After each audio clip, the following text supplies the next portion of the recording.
मुंबईत पायधुनी पोलिसांची हिरोईन अंमली पदार्थांवर सर्वात मोठी कारवाई, पोलीस आयुक्तांकडून विशेष कौतुक। पोलीस ठाणे पायधुनी पथकाकडून 13 डिसेंबर रोजी हिरोईन नामक अंमली पदार्थाची विक्री करणाऱ्या 2 इसमांना अटक करण्यात आली होती। पुढील तपासात त्यांच्याकडून या अंमली पदार्थांचा पुरवठा व वाहतूक करणाऱ्या 3 महिला व 4 पुरुष अशा एकूण 9 आरोपींना राजस्थान व मुंबई येथून अटक करण्यात आली होती। सदर आरोपींकडून आतापर्यंत एकूण 8 किलो 832 ग्रॅम वजनाचा 35,55,25,100 रुपये किमतीचा हिरोईन हा अंमली पदार्थ, 10 लाख किमतीची मोटर कार व 1,40,200 रुपये किमतीचे 12 मोबाईल असा एकूण 36,74,92,400 रुपये किमतीचा मुद्देमाल हस्तगत करण्यात आलाय।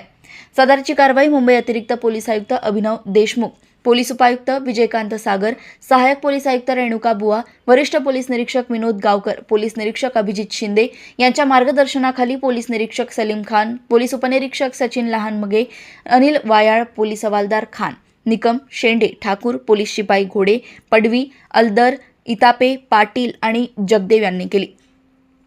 चालू वर्षात हिरोईन इतक्या मोठ्या प्रमाणात साठा जप्त होण्याची ही पहिलीच कारवाई आहे।